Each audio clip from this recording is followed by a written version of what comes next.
ہم 1 گھنٹہ پابندی نہیں کر سکتے، وہ 24 گھنٹے کے جو ہے وہ پابندی کو پامال کر کے ذلیل ہوئے، خوار ہوئے، ہم 1 گھنٹہ پابندی نہیں کر سکتے۔ اگر 1 گھنٹہ یہ اس طرح گزارا جائے جس طرح رسول اللہ صلی اللہ علیہ وسلم نے بتایا یہ فرض ہے، تو جو آپ گھر سے قدم اٹھاتے ہیں ہر قدم پر آپ کو 1 سال کی تہجد اور 1 سال کے روزوں کا ثواب ملتا ہے۔ یہ فرق ہے فریضے کے اندر اور نفل کے اندر۔ تو اللہ تبارک و تعالیٰ کی محبت کے حصول کے لیے جو فرائض اللہ تبارک و تعالیٰ کے حق میں آپ کے اوپر فرض کیے ہیں ان کو ادا کیجئے، اللہ تبارک و تعالیٰ کا محبوب بننا شروع ہو جائیں گے آپ۔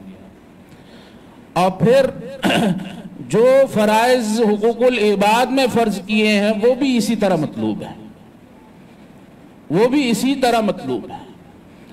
آپ دیکھیے کہ وہ جریج نے اللہ تبارک و تعالیٰ کے لیے نوافل ادا کرتے ہوئے ماں کے فرض کو نظر انداز کیا۔ اللہ تبارک و تعالیٰ نے فاحشہ عورت کا چہرہ بھی دکھایا اسے، لوگوں نے جوتوں اور تھپڑوں اور لاتوں سے مارا بھی اور اس کا جو ہے وہ جھوپڑی بھی گرا دی۔ یہ فرائض اور نوافل میں فرق ہے، یہ فرائض اور نوافل میں فرق ہے۔ حقوق العباد میں خواہ فرض ہو آپ اسے اللہ تبارک و تعالیٰ کے لیے نوافل ادا کرتے ہوئے نظر انداز نہیں کر سکتے۔ تبلیغی چلہ کاٹتے ہوئے اپنے گھر والوں کو نظر انداز نہیں کیا جا سکتا۔ یہ کوئی عذر نہیں ہے کہ میں تبلیغی چلہ کاٹنے کے لیے جا رہا ہوں اور گھر والوں کا جو کچھ بنتا ہے بنتا رہے۔ تو اللہ تبارک و تعالیٰ جو ہے وہ چاہتے ہیں کہ فرائض کے اوپر عمل کیا جائے، اور یہ سب سے زیادہ اللہ تبارک و تعالیٰ کو محبوب ہے۔ اور پھر فرائض کے بعد انسان نوافل کے اوپر جو ہے وہ عمل کرتا ہے یہاں تک کہ اللہ تبارک و تعالیٰ کا محبوب بن جاتا ہے۔ اور ان نوافل کے اندر بھی اللہ تبارک و تعالیٰ نے مختلف مواقع رکھے ہیں۔ یہ جو دور گزر رہا ہے یہ نوافل ادا کرنے کا سب سے بہترین دور ہے، سب سے بہترین دور ہے۔ ما من اعمال احب الی اللہ تعالی، جو بھی جو ہے وہ آپ عمل کرتے ہیں ان 10 دنوں کو علاوہ پورے سال کے کسی بھی حصے میں، تو اللہ تبارک و تعالیٰ کو جو ان ایام میں عمل کیا جاتا ہے وہ اللہ تبارک و تعالیٰ کو زیادہ محبوب ہے، اللہ تبارک و تعالیٰ کو زیادہ محبوب ہے۔ کہا وَلَا الْجِهَادُ فِي سَبِيلِ اللَّهِ، کہا جہاد بھی نہیں اگر اللہ تبارک و تعالیٰ کے راستے میں کیا جائے۔ جہاد اسلام کی کوہان ہے، سب سے اونچا مقام ہے۔ اگر جہاد کا تصور نہیں ہے آپ کے ذہن میں تو آپ منافق ہیں۔ میں منافق ہوں اگر مجھے مرنے کا جو ہے وہ شوق نہیں ہے اللہ تبارک و تعالیٰ کے راستے میں، اور اگر جہاد کا جذبہ ہے تو میں بھی ایمان والا ہوں۔ یہ اس قدر بڑی بات ہے۔ کہا وَلَا الْجِهَادُ فِي سَبِيلِ اللَّهِ، نبی اکرم صلی اللہ علیہ وسلم جہاد کا بھی یہ مقام نہیں ہے، کہا وَلَا الْجِهَادُ فِي سَبِيلِ اللَّهِ، کہا جہاد کرنا بھی اللہ کے راستے میں دوسرے ایام میں ان ایام کے اعمال کو نہیں پہنچ سکتا، الا مگر وہ شخص جو اپنا مال لے کر نکلا ہو، اپنی جان لے کر نکلا ہو، نہ مال واپس آئے نہ جان واپس آئے۔ حدیث میں آتا ہے سب سے افضل شہید وہ ہے جو گھوڑے پر سوار ہوتا ہے اللہ تبارک و تعالیٰ کے راستے میں، نہ گھوڑا رہتا ہے نہ وہ شخص رہتا ہے، اللہ تبارک و تعالیٰ اس کے مال کو بھی قبول کر لیتا ہے، اللہ تبارک و تعالیٰ اس کی جان کو بھی قبول کر لیتے ہیں۔ تو نوافل پر عمل کیجئے ان ایام میں، نماز وقت پر ادا کیجئے۔ اللہ تبارک و تعالیٰ کو نماز وقت پر ادا کرنا بڑا محبوب ہے۔ والدین کے ساتھ جو ہے نیکی زیادہ کیجئے ان ایام میں، اللہ تبارک و تعالیٰ کو والدین کے ساتھ نیکی کرنا بڑا محبوب ہے۔ جو نبی اکرم صلی اللہ علیہ وسلم اپنے قیمتی وقت کو قیمتی بنانے کے لیے، رمضان مثال ہے، بڑا قیمتی وقت ہے نا، نبی اکرم صلی اللہ علیہ وسلم اس کو قیمتی بنانے کے لیے کیا کیا کرتے تھے؟ قرآن مجید کی تلاوت کیا کرتے تھے، نبی اکرم صلی اللہ علیہ وسلم اللہ تبارک و تعالیٰ کے راستے میں خرچ کیا کرتے تھے، نبی اکرم صلی اللہ علیہ وسلم تہجد کا اہتمام کیا کرتے تھے۔ تہجد کا تو ویسے ساری زندگی اہتمام کیا ہے، لیکن یہاں پر تراویح کا اپنا اعتبار ہے۔ نبی اکرم صلی اللہ علیہ وسلم ذکر و اذکار کیا کرتے تھے، نبی اکرم صلی اللہ علیہ وسلم استغفار کیا کرتے تھے۔ تو یہ سارے کام ان ایام میں کیے جا سکتے ہیں، روزہ، اور یہ وہ خوبصورت دن ہیں جہاں پر ساری ہی نیکیاں جمع ہو سکتی ہیں، اور کوئی ایسے ایام نہیں ہیں جہاں پر آپ ساری نیکیاں جمع کر سکیں۔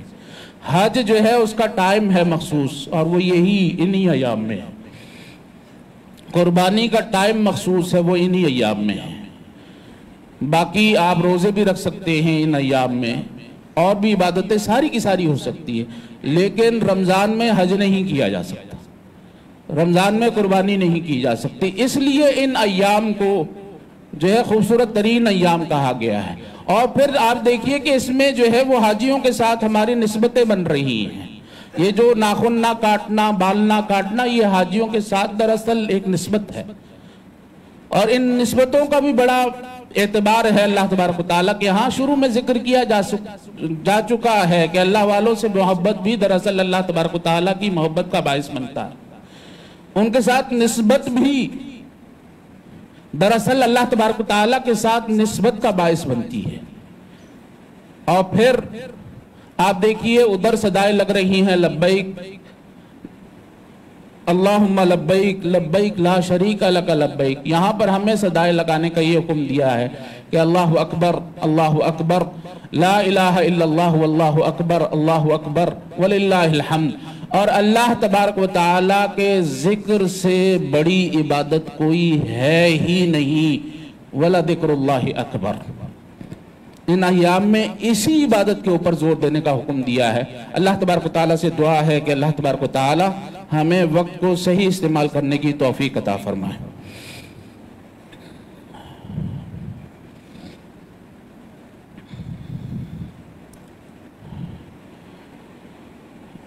بسم اللہ والصلاة والسلام علی رسول اللہ، اما بعد فاعوذ باللہ من الشیطان الرجیم، بسم اللہ الرحمن الرحیم۔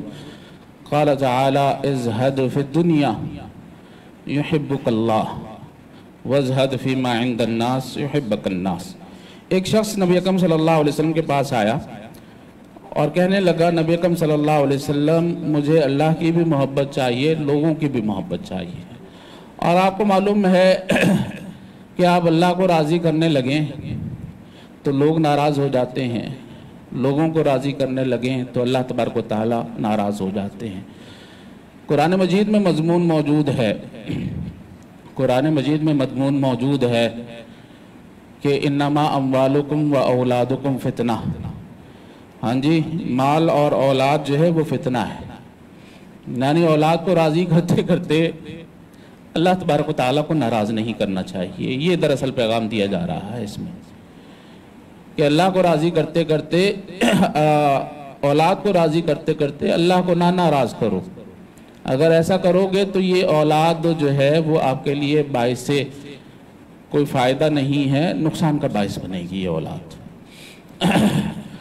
اور بلکہ ایک جگہ آتا ہے کہ اللہ تبارک و تعالیٰ اس اولاد کو اور اس مال کو باعث عذاب بنا دیتے ہیں۔ سورہ توبہ میں 2 دفعہ یہ مضمون ہے۔ ہاں جی، تو قصہ مختصر، اللہ کو راضی کریں تو بندے ناراض ہو جاتے ہیں، بندوں کو راضی کریں تو اللہ تبارک و تعالیٰ کی ناراضگی وہ آ جاتی ہے۔ تو اس شخص نے بڑا وہ بہترین سوال کیا کہ اللہ بھی راضی رہے، لوگ بھی خوش رہیں۔ تو نبی اکرم صلی اللہ علیہ وسلم نے بڑا جامع اور معنی جواب دیا، کہا ازہد فی الدنیا، دنیا سے بے رغبتی اختیار کر لو، یحبک اللہ، اللہ تبارک و تعالیٰ راضی ہو جائیں۔ مومن ہر کام آخرت کے لیے کرتا ہے، وہ بچہ بھی پیدا وہ آخرت کے لیے کرتا ہے، وہ شادی بھی آخرت کے لیے کرتا ہے۔ بل تؤثرون الحیات الدنیا والآخرۃ خیر وابقیٰ، اس کی ہمیشہ نظر آخرت پر رہتی ہے۔ کہا دنیا جو ہے وہ اس میں زہد اختیار کرو، بے رغبتی اختیار کرو، یحبک اللہ، اللہ تبارک و تعالیٰ راضی ہو جائیں گے۔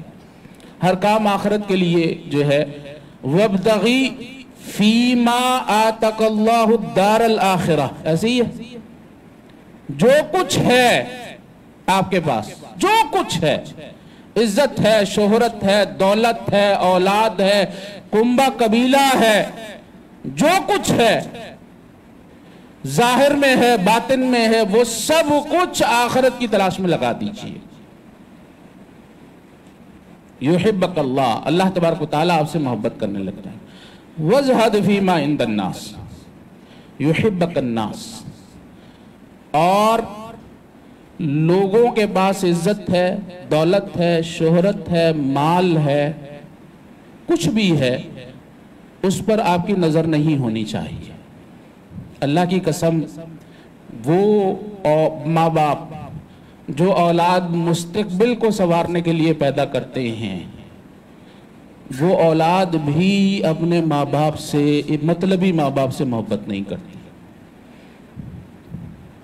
تو لوگوں سے بھی تعلق اور لوگوں کے ساتھ بھی جو آپ نے ملنا ملانا ہے وہ بغیر مطلب کے ہونا چاہیے، اور للہ ہو تو کتنی ہی اچھی بات ہے۔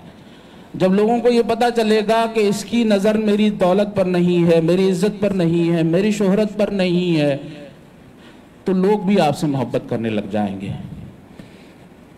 والد صاحب کو جو ہے یہ دارالسلام کے جو ذمہ دار ہیں مجاہد صاحب، انہوں نے کہا کہ ظفر اللہ صاحب آپ آتے ہیں، میرے کاروبار کو پھلتا پھولتا دیکھتے ہیں، مجھے بڑی جو ہے وہ جب آپ میری حوصلہ افزائی کرتے ہیں مجھے بڑی خوشی ہوتی ہے، اور مجھے یہ محسوس ہوتا ہے کہ آپ میری حوصلہ افزائی اور یہ جو آپ کا جو ہے خوش ہونا ہے یہ مصنوعی نہیں ہے، آپ دل سے خوش ہوتے ہیں۔ تو والد صاحب نے یہ کہا کہ مجاہد، میں جب بھی کوئی میرا دیندار بھائی پھلتا پھولتا ہے تو مجھے ایسا لگتا ہے جیسے میں پھل پھول رہا ہوں۔ کیا نبی اکرم صلی اللہ علیہ وسلم کے بارے میں یہ بات نہیں ہے کہ عزیز علیہ ما عنتم؟ ہاں جی، پوری امت کا نقصان نبی اکرم صلی اللہ علیہ وسلم کو بڑا گراں گزرتا ہے۔ حریص علیکم، ہمارے ہر فائدے کے لیے وہ کوشاں رہتے ہیں۔ اگر لوگوں کے ساتھ اس بنیاد پر تعلق ہو جس طرح کہا گیا ہے کہ وَالنُّصْحُ لِكُلِّ مُسْلِمٍ، ہر مسلمان کا بھلا کرے، ہاں جی، یحبک الناس، لوگوں بھی آپ لوگوں سے بلا غرض محبت کیجئے، لوگ بھی آپ سے بلا غرض محبت کریں گے۔ ہم نے پچھلے دور میں تو یہ تھا، ہم نے تو اس دور میں مولانا عائش محمد صاحب کی صورت میں یہ دیکھا ہے، ہاں جی، اس حدیث پر عمل کرتے ہوئے انہیں وہ زاہد فی الدنیا بھی تھے اور زاہد فیما عند الناس بھی تھے، اور اللہ تبارک و تعالیٰ نے ہمیں امید ہے کہ اللہ تبارک و تعالیٰ بھی ان سے محبت کرتے ہوں گے۔ لوگ تو ہم نے دیکھے ہیں ان سے محبت کرتے ہوئے۔ اللہ تبارک و تعالیٰ سے دعا ہے کہ اللہ تبارک و تعالیٰ ہمیں اللہ کی محبت کا خیال رکھنے کی توفیق عطا فرمائے، رسول اللہ صلی اللہ علیہ وسلم کی محبت کا خیال رکھنے کی توفیق عطا فرمائے۔ یہ نقطہ رہ گیا ہے، رسول اللہ صلی اللہ علیہ وسلم بھی اپنی پیروی سے ہی خوش ہوں گے۔ قیامت کا منظر ہے، کچھ لوگ آ رہے ہوں گے نبی اکرم صلی اللہ علیہ وسلم کے ہاتھ سے جام کوثر لینے کے لیے، فرشتے درمیان میں حائل ہو جائیں گے اور کہیں گے، نبی اکرم صلی اللہ علیہ وسلم کہیں گے یہ میری امت ہے، ہاں جی، اور نبی اکرم صلی اللہ علیہ وسلم انہیں محبت کی نظر سے دیکھ رہے ہوں گے۔ فرشتے یہ بتائیں گے کہ یہ وہ لوگ ہیں جنہوں نے آپ کے بعد آپ کے دین کو بدل دیا تھا، تو نبی اکرم صلی اللہ علیہ وسلم کی محبت ناراضگی میں تبدیل ہو جائے گی اور کہیں گے سحقاً سحقاً لمن غیر بعدی، برا ہو، بربادی ہو اس شخص کے لیے جو میرے بعد جس نے دین کو تبدیل کر دیا۔ تو مختصراً بات یہ ہے کہ نبی اکرم صلی اللہ علیہ وسلم کی اتباع ہی اللہ تبارک و تعالیٰ کی محبت کا باعث بنتی ہے، اور اللہ تبارک و تعالیٰ کی نبی کی بھی محبت آپ کو جبھی حاصل ہوگی۔ حمزہ کو یہی تو کہا تھا کہ میں راضی اس بات پر نہیں ہوا کہ آپ نے ابو جہل کا سر پھاڑ دیا، میں تو راضی جب ہوں گا جب آپ میرے نقش قدم پر چلیں گے۔ اور چچا نے جو ہے رسول اللہ صلی اللہ علیہ وسلم کو راضی کرنے کے لیے اسلام میں داخل ہو گئے۔ تو محمد کی بھی رضا وہی ہے صلی اللہ علیہ وسلم جو اللہ کی تعالیٰ کی رضا ہے۔ وآخر دعوانا ان الحمد للہ رب العالمین۔